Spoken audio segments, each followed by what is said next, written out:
So tell me how and why it's better to buy a website business. Well, I struggled with this myself. Everybody, if we want to make money online, we buy into the belief system that we need to start our own online business. I just want to tell folks that that's not the truth. That's not the reality. In fact, it's really, really hard because 90% of all startups fail. And that's my main message, is that I failed many times over. I failed at 2 startups online, and I was struggling, and I thought, I've got to make these work. And what actually ended up happening is I came across a stat that 90% of startups fail. So I thought, if I'm on 2 businesses, I've still got another 8 to get to start, to get to 1 to actually work. If I want to, stick to the stats, I was like, stuff this. Surely I can go away and buy something that's past the 90% failure rate.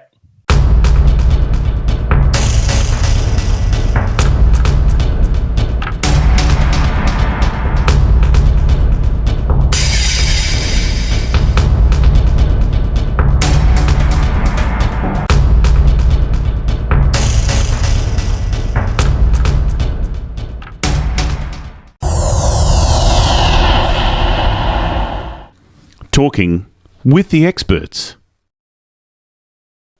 Hello and welcome to Talking with the Experts. My name is Rose Davidson from rosedavidson.com, and Talking with the Experts is about all things business by business owners for business owners. And you can find it on all podcast streaming platforms and on YouTube. Today, my guest is Jaryd Krause, and Jaryd is from the Gold Coast in Australia, and we're going to be talking about how and why it's better to buy website businesses, and 90% of startups will fail in the online business world. And his business is called Buying Online Businesses. So it's a really great topic. Welcome, Jaryd. Thanks so much, Rose. I'm looking forward to this. Yeah. So tell me how and why it's better to buy a website business. Well, I struggled with this myself. Everybody, if we want to make money online, we buy into the belief system that we need to start our own online business. I just want to tell folks that that's not the truth. That's not the reality. In fact, it's really, really hard because 90% of all startups fail. And that's my main message, is that I failed many times over. I failed at 2 startups online, and I was struggling, and I thought, I've got to make these work. And what actually ended up happening is I came across a stat that 90% of startups fail. So I thought, if I'm on 2 businesses, I've still got another 8 to get to start, to get to 1 to actually work. If I want to, stick to the stats, I was like, stuff this. Surely I can go away and buy something that's past the 90% failure rate. So your background is as you were a plumber working 60 plus hours a week, and obviously didn't like it, long hours. But why pivot to doing all this? Well, we were talking just before we started, is you used to live on the Gold Coast where I do. I used to drive from Burleigh, just where you used to work there, all the way up to Ipswich and beyond to work. Yeah.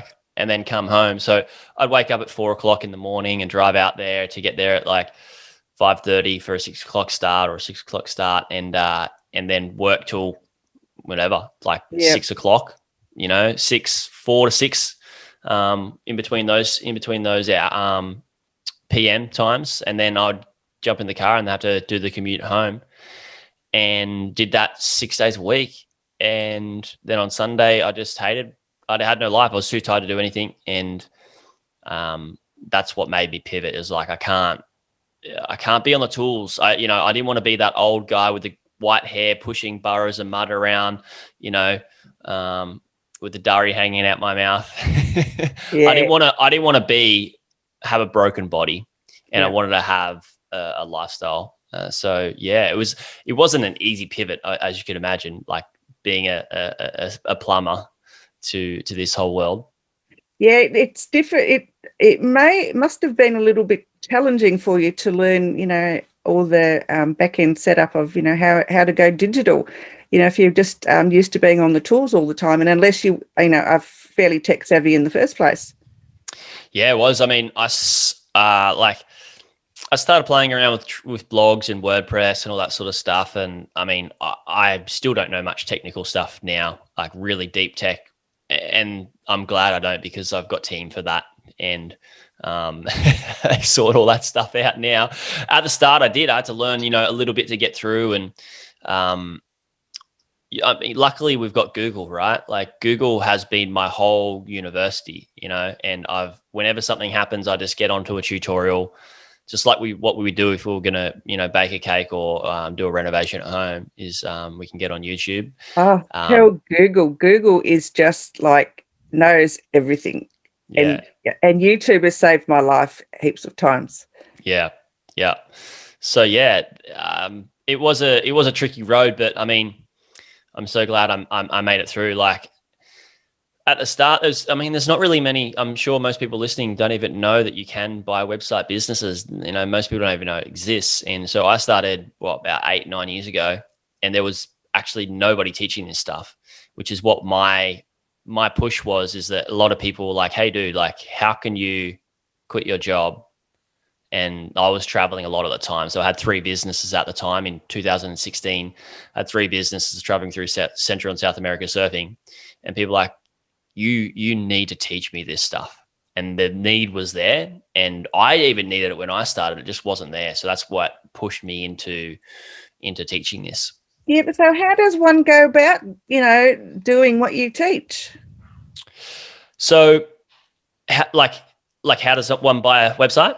Yeah, like, I've heard of people doing it, and they have like, multiple websites that they've bought, and then they increase in value and then they sell them off. Mm-hmm. Yeah.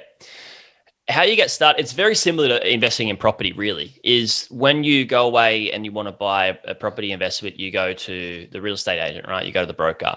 When you go away and buy an online business or website, you go to a website broker as well. So they've got actually, just like if you went to realestate.com.au and you've got all the listings and the price of the houses and all the details. It's the same when you go to a website broker. You've got all these different businesses listed for sale, and you've got the price of how much they cost, how much they're actually making per month, how many hours of work is required to run that type of business, what sort of skills you would need. Most people can get by with very little skill because you can pick it up quite quickly. The best way to learn business is to be in business. So that's how you get started. You go away and you can find these websites for sale, and then you need to teach yourself how to do due diligence. You need to be able to know how to understand how the business works and see what risks are involved, and see how you can minimize or remove those risks if you purchase a business, or if there's little risk in the business, go away and invest in it. And our mission is really not to go away and just buy a business because it looks good. First, if we can prove a business is a bad investment, that's great. If we can't prove it's a bad investment, then we need to go away and buy it. Like, we must go away and buy it. We need to really prove that it's a lemon and that it's a dud. So that's what our mission is, and that's what everybody in my community does. Is we go away and learn how to do due diligence, find the sites, and make sure we buy something quite good.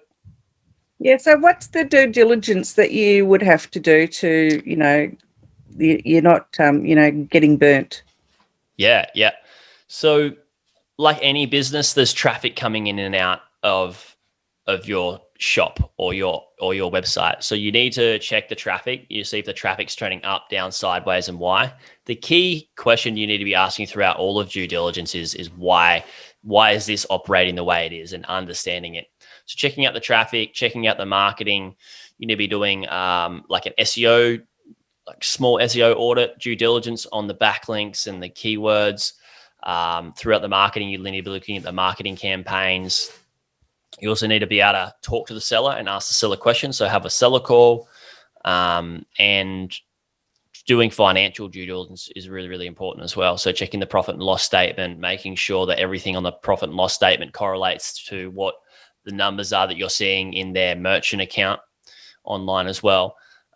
So that's the basic principles there, without getting too heavy into the weeds and too technical, because when most people start, they have no idea what it is I've just said. Like, it's a completely new language to them, right?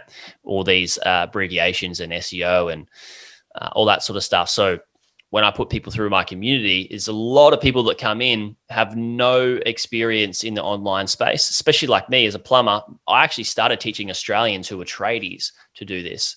And they were my first, sort of 10 to 50 clients were Aussies on the tools, and they had no idea how to use a computer, basically. Yeah. So then you can nurse yourself into that to a point where, I've got tradies that own businesses now and, able to get off the tools if they want. Okay. So I guess I need to ask the question is, why would someone want to sell their business if, it's doing well? Yeah, that's a great question. Very common question as well. If it's doing so good, why sell it? So a lot of the time people will have a business and they will be able to grow it to a certain stage, and then to go to the next stage, they don't have the skills or the resources to do so. And, sometimes, yes, there's people out there that have a failing business and they're trying to sell it and, realize some money before it goes to the ground, and so they're the ones that we need to really look out for. They're the ones we need to do research and due diligence on and make sure, like, all right, we don't want to catch a falling knife, basically. And then, you've got the people that are good in business. They know how to run businesses and they're really good at one thing. So maybe they're really good at traffic generation, right? But not so good at marketing. So they built this site and they've got so much traffic and they just don't know how to do, and they tried the marketing, it didn't really work. So they've built this asset that's really good still, but they can sell it on to somebody who can take it to a next level. All right. So what types of businesses, just as an example, would you be looking at? So there's three main business models that I like to explain to people.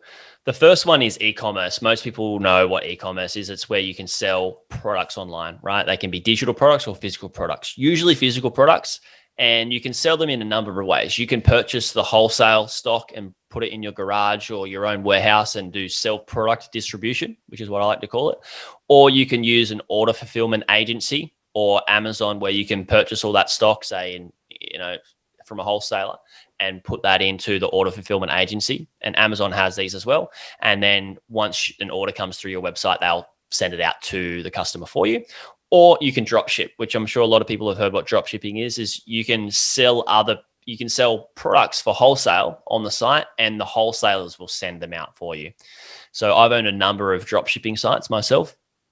So that's e-commerce. The next one is SaaS and membership website businesses. So SaaS stands for software as a service, right? So software as a service is like, in Australia, we use Xero is the most prominent accounting software that we use. So it's where people will buy a software or a tool they can pay per month to use.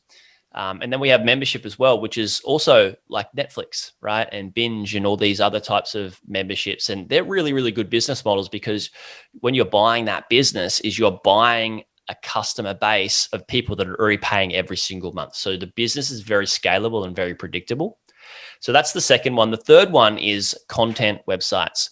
Content websites are blogs, news websites, newsletter websites, where people, it may be in a particular niche or a particular industry where they're explaining how to use products or do renovations like we talked about, or whatever it is. And how people make money through these sites is through affiliate links. So they can have affiliate links that will be pointing to, say, maybe Amazon or Walmart or even Woolworths, or depending where you are in the world, and they'll make a commission of whatever that person purchases from the site that they refer them to.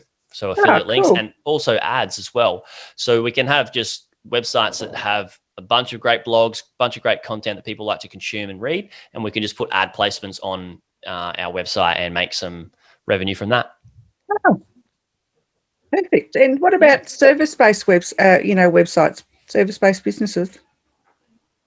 There are service-based businesses, but it depends on how much money you have to spend. A big service-based business is like you're buying a big franchise, and can be an online business. There's lots of, like, say you're buying a cleaning business and it's international. That's big money. Most people that I work with aren't spending, 8 to 9 figures on a business. And then if you do buy a service-based business, that is in a price range that most people can afford in between the $50K to a couple of $100,000 is usually that service-based business ties you to a location, usually because that service is in a local area. And most of my clients or people in my community don't actually want to have a physical location. They want to be able to travel with their family and not need to worry about big staff and overheads and all that sort of stuff. So you can buy service-based businesses, but that's not really my area of expertise. Okay. Yeah, because my core business is I offer a service, so but I can do that online. So it's yeah, cool. I was interested to know how someone could buy my business if I were to sell it. So yeah. Well, that's very interesting. So is it just you? Or do you have a bit of a team? Like, I mean, No, just me at the moment. Yeah, just yeah. I just make videos and PowerPoints and all that sort of thing. So Well, somebody could certainly purchase that business, and if you were to stay on, if you were happy to stay on and keep doing the work, then they could certainly buy it. They could also do the work instead of you. But there's also this thing within your business, which is personal brand. Like your personal brand is heavily attached to your business, and these can be harder businesses to sell. So I actually spoke to a guy who is making, a couple of $1 million a year with his business, and he was very heavily involved in it. He removed himself and built out a team and systems and processes, and he spends like an hour a week on it. And he wants to sell it. And I said to him, look, dude, like your face is all over the website, right? What people are doing is when they come and purchase your service is they're purchasing a part of you. So that's a risk for somebody to come in and purchase if they can't continue to use your face. And then you're also selling a part of your personal brand, which I don't feel is a good idea. So there's these other things that we need to consider too. Yeah, that's really good advice, actually. You can get your business set up to sell. Like if you wanted to, like I actually helped him to set it up to sell. So he will go away and do that. But there's some things that we can do that we can help us realize more profits and make the business less risky for the new seller or the new purchaser. So you do have a podcast? Yeah, I do have a podcast. We've been very lucky with the podcast. We've gotten a lot of exposure, and it's called the Buying Online Business Podcast. We were lucky to get ranked in the top 3 best passive income podcasts online. So I'm chasing Pat Flynn. Not sure if anybody's heard of who Pat Flynn is, but he's big in the passive income niche. So we're on the hunt. Well done. That's excellent. Thanks. Yeah, very exciting for you. Are you going to write a book about what you do? I've considered it, and a few people have asked, although I still feel that I have a couple of years of experience that I want to get. Not to say that I haven't done a lot, but it's not the right time for me to release a book yet. I feel that I can add more value. I'll definitely be able to add more value in a few more years. Yeah. Yeah, that's it's one of those things, isn't it? People say, write a book, you can teach people a lot of things, but you think, well, it's not right time just yet. And then, people say, why you keep putting it off. So yeah, it's just one of those things. I don't know. I might get everybody I might just have all of my content that I've created consumed by a ghostwriter and have them write it for me. And then I write some of my stories and instill that in there. I don't really want to write a piece about me and just to inflate my ego. So it'd be mainly like, how can I make this the best piece of value? Yep. I understand that. That's makes perfect sense. So what bit of advice, Jaryd, have you got for anyone who would be contemplating buying an online business? That's an amazing question, Rose. I would say if you're contemplating buying an online business, you need to really understand how to do due diligence and what those particular steps are, like we talked about in the SEO, the marketing, and the traffic and the financials, and also understanding how to have a good seller call. This is a very valuable skill to have because there's such thing as becoming an attractive buyer. When you've got a lot of people wanting to buy a business and the whole world is your competition, then if you really know how to purchase you really know the steps and you are very good at communication and you're very attractive to the seller, then the seller can go for a lesser price from you because you're a much easier person to deal with. So it's a very valuable skill to have that can save you money, but also it can save you a lot of risk too. So I think the most valuable skill to have is understanding how to do due diligence. Yeah, and so would they come to you if they needed some help and advice on that? Yeah, sure. I mean, people can just go away and listen to the podcast and check out my vibe and see if you actually, connect with what I say. And if you do, then you can go forward and work with me to buy a site. If not, like there's lots of resources out there that you can learn as well. Yeah, and where else can they find you, Jaryd? So my podcast, buyingonlinebusinesses.com, is my website. So it's a very simple one, buyingonlinebusinesses.com. We've started ramping up our YouTube lately, but they're the two big ones is the podcast and my website. Perfect. All right. Well, thank you so much for your time today. I've enjoyed the conversation and I've actually learned something. So that's a good sign. Awesome. Thank you, Rose. Really appreciate it. All right. You have a great day. You too. Bye. Thanks.